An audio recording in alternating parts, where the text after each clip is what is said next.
Okay, so notation is hard, so getting more and more complicated. Okay, so let's recall the. So where I write on this equation, so I don't know what it is here. So taking a direction, h is a direction, okay? Sure. And minus g to the dot f and h. So you understand what we talked about here. Yes. Okay, so good. So this equals what?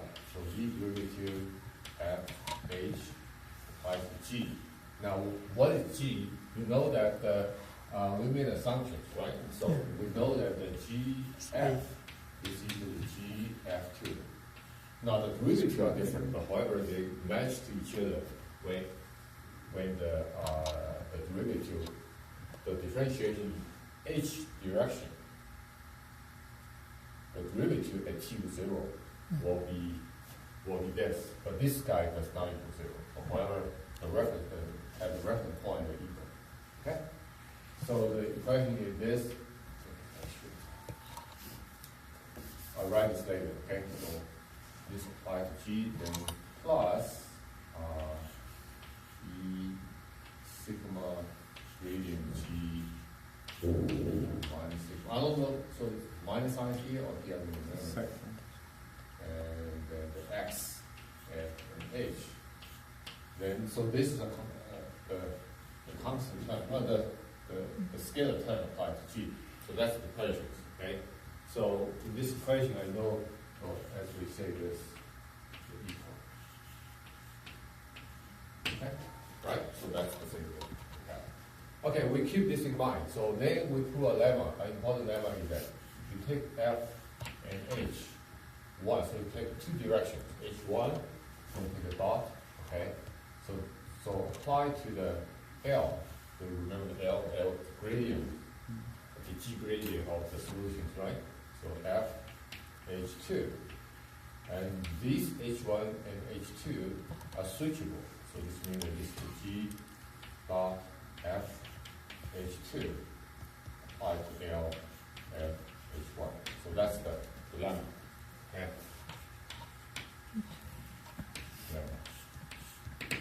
Okay. Now again, because they're equal, so remember the L is the gradient of solutions. So all these solutions are the solution with coefficient determined by these two things. Since they're equal, so therefore the gradient of the solution will also be equal, right?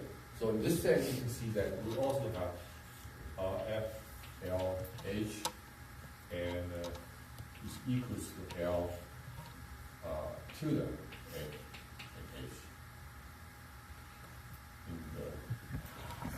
in the direction. That's been bothering me. So these two are basically the solution of these. So Laplace U F H dot plus the gradient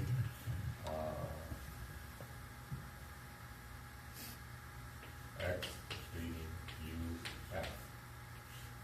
And sorry.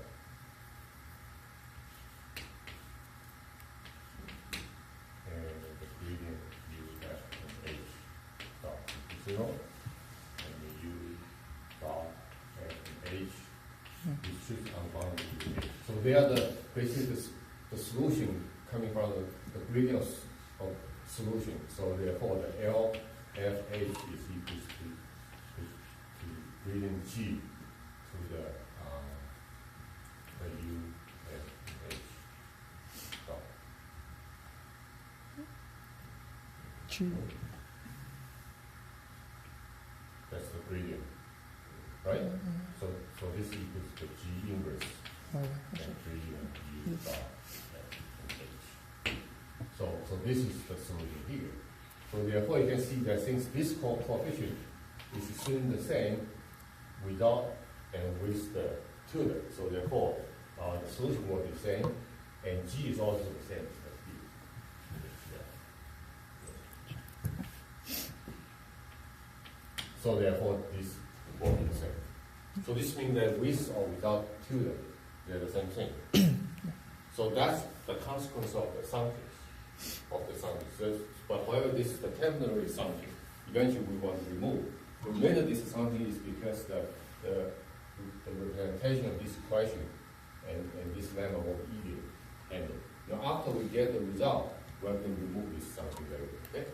Okay, so this is the important lemma. Okay, so now we're going to apply this lemma to these equations here. So I'm going to apply so I'm going to take h to be h1 in the equations. And then, so maybe I'll write here, take the h1. So I take the g f h1 dot minus g dot f h2. So apply this to the L. So the L. Sorry, this one. L F H 2. Okay, so this should equals to this equation.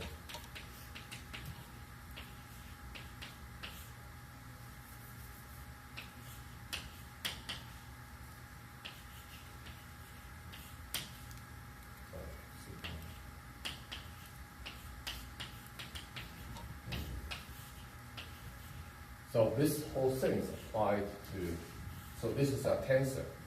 So applied to L and H2, right? But sometimes we rewrite this in another notations.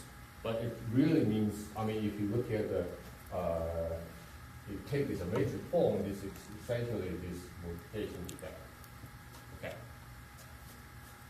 Okay, so we're going to work on this side. Okay, so this is equals to G F H 1 dot 5L F H2 and minus G, sorry, 2 is that.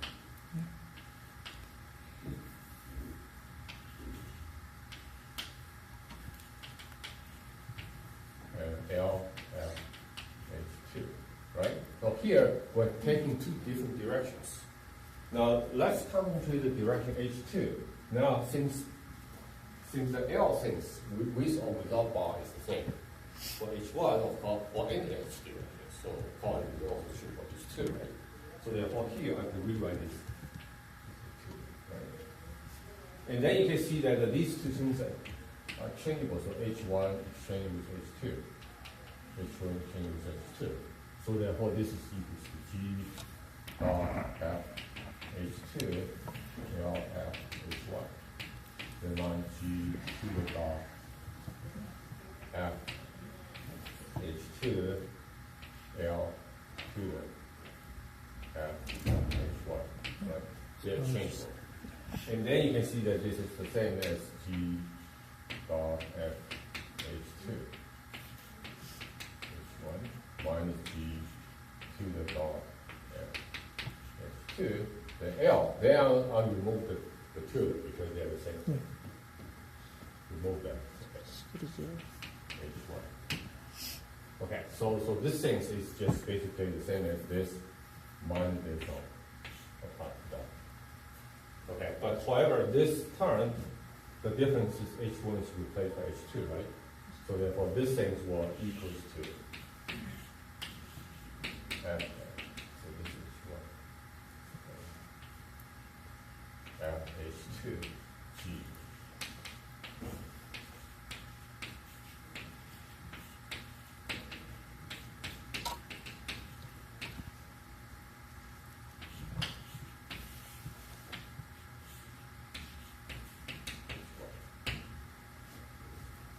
So what does it mean is because of this lemma, I can concentrate only on the right side. I can forget about the left side by restrict the whole things on the L, the vector field L in a different direction. Okay, I can do that, right? So you can see that these things.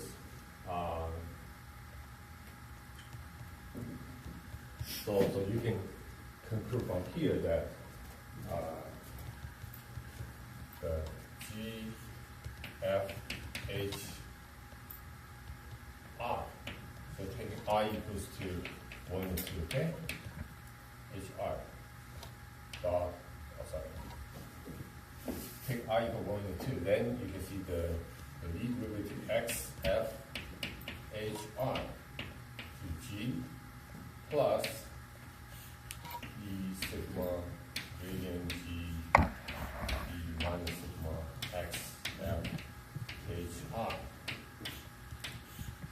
G, they're all equal to the same thing. Because they're equal. They're all equal to, because this, if I call this fx, f is a form of f, then this also equal to that, right? So therefore you can see that this is all equal to the same same one form. So this is one form. They are the same one form. Even though the I can equal to 1 and 2, but the right hand side is 10. Okay, so that's the conclusion you can make. Now why this is important? Because there is a geometric theorem. There is a geometric theorem. So this is actually, and it's written in another paper. So this geometric theorem tells us that if this is the case, if you have what we call the inhomogeneous conformal Killing field equation, if you have this, okay, so this F, this form, will be able to determine some information about the vector field. I'm sorry, forgot one thing. So there's a restriction term.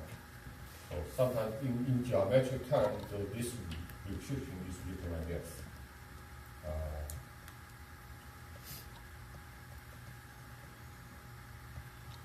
So in order to express this clearly, let's first concentrate one of the direction. Okay, concentrate one direction.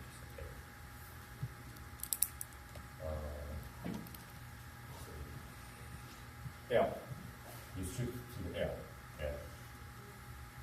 L is a wall like that. L could be, L is basically L is the same as this kind of thing. There's one of the solutions. So what does it mean is that for any L that's satisfied the equations like so I don't remember the equations.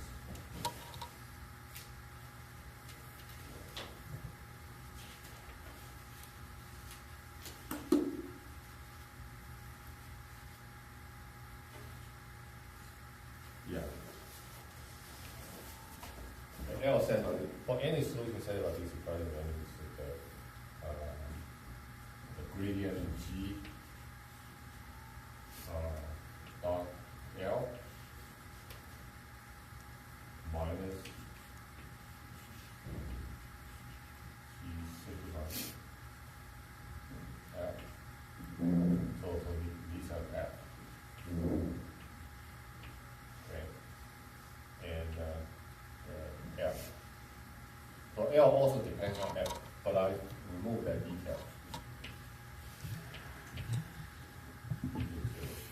Actually, in the previous class, we verified that this L actually says about this equation, right? This is exactly the only equation, but it's written in the geometric term. That's it. Okay. So let's say in the general case, that means no direction is choosing. I mean, just forget about direction. Just think about a vector field like this. I mean, X is a vector field, for instance. Okay. And so then G is the metric. So in this case, G is the GL, and L is one. So it's like this. Just think about this case, and then there is a geometric theorem which tells you that if this is K, then this F will tell you some information about X and L. Okay, so this will imply that the Fx determines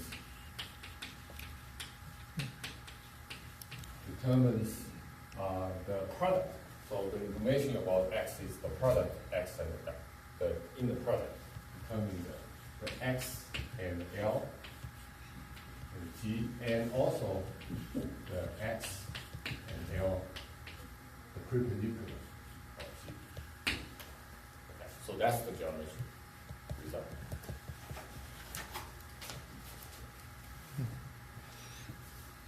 Okay.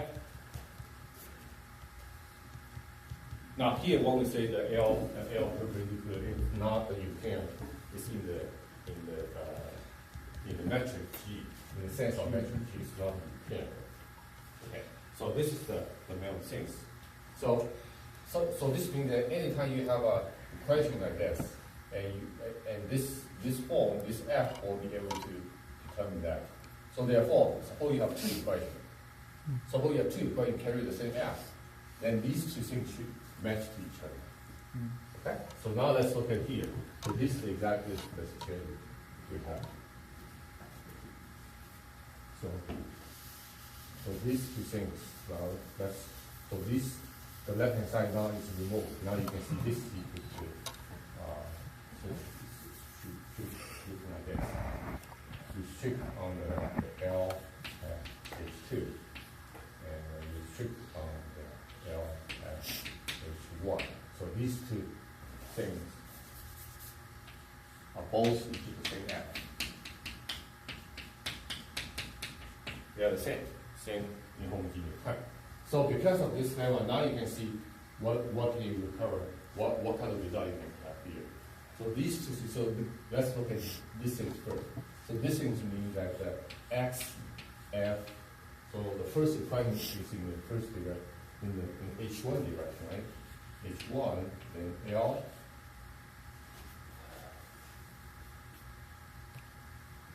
is in the second direction, F, H2, okay?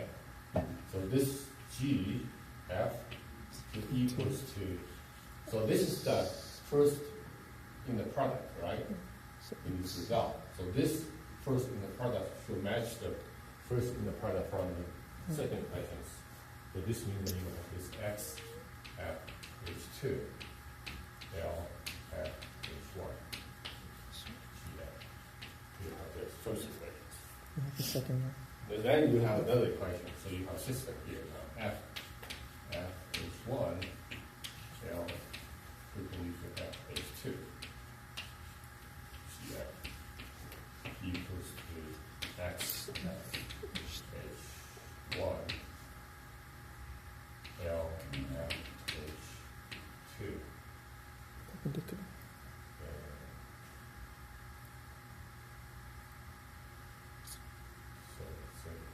Begin to make a mistake.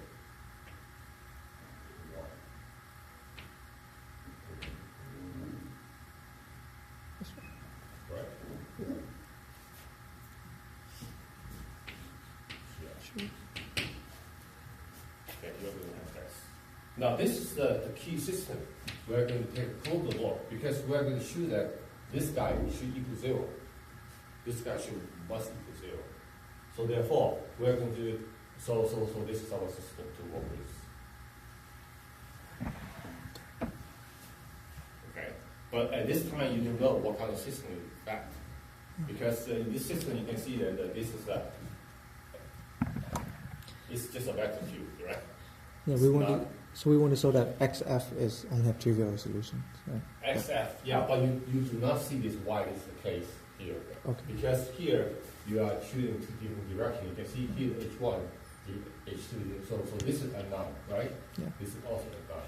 So even if you have two equations, actually, you have how many unknown? You have two unknown, but each unknown have one, have two components, right? You have two components. You have basically four components here. So that system is not enough for you to determine the trivial solution of X. Okay, so in order to use this equation, you have to, first, you have to, one thing you have to do, replace is here, when we get this system, we are fixing F, right? So this is fixed. Because it's fixed, so I can make the assumption to simplify it, right? But now, but in order to continue, we just fixing one reference point is not sufficient. Okay, we want to, in order to make the F to be a family of F, then first I can no longer make that assumption. But this is the thing that we got from the assumption, right? So after we got assumption, we put that condition back. When you put this condition back, so in general you have a more general equation. But the verification from here to the general case is just, just few complicated. So I'm going to show you what the general case looks like. It's just, so you still have FH1, okay?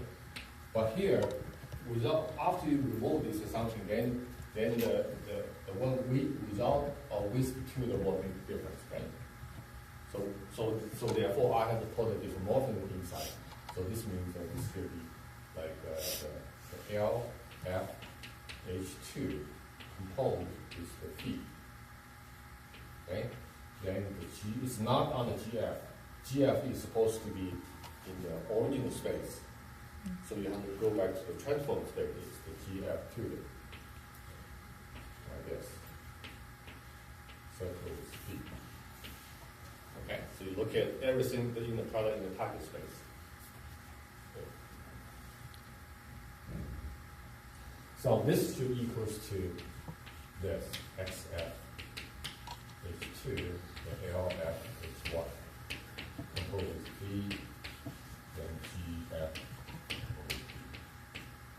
And the second one is XF H1.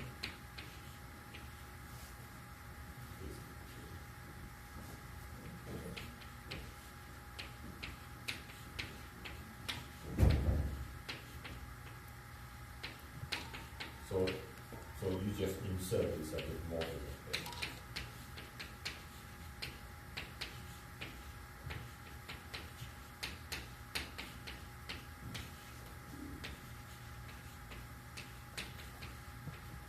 Okay, so in general case, you have this big system with this morphing involved here. And now, the good thing is previously when you restrict in the special case, F has to be fixed. There's no allowed to change in F. Okay? If you change in F, you have a different system, basically. Now with this morphing putting back, then F is free to change. So when F is changed, you see, when F changes, all these morphing will change accordingly, right? Will change accordingly. Right. Okay, so now we're going to choose a family of F, and then we will get a system.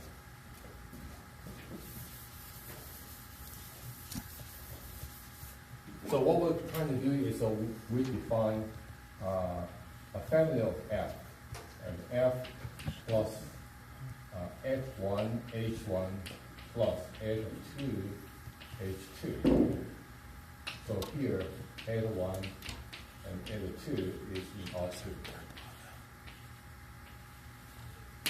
Okay? Any questions? On the second row, Yeah. where they're supposed to be perpendicular marks. Yeah. Perpendicular plus. I was like, Okay, so here, so previously you can see you have only F, right? I'm going to replace this F by this family, by this thing. And still I differentiate in H1 and H2. Okay, so you can see this can be considered. So here, when we do this whole thing, the coefficient has to be in C3 alpha class. You know, one more degree in order to take the work. So this thing actually is going to be, you can see when you take this, it's actually inside C3 alpha zone, right? So this can be considered a hyperplane. It's a hyperplane like this. Draw. So this is the reference point that you think about the plane spanned by H1 and H2. Okay, the hyperplane. So if you can replace F. So here, what we replace this F by F plus L1 H1 plus L2 H2. Replace all the F by these. Okay? So I'm trying to avoid writing another question which is previous more symbols. And I just replace this. Then the equation still works, right?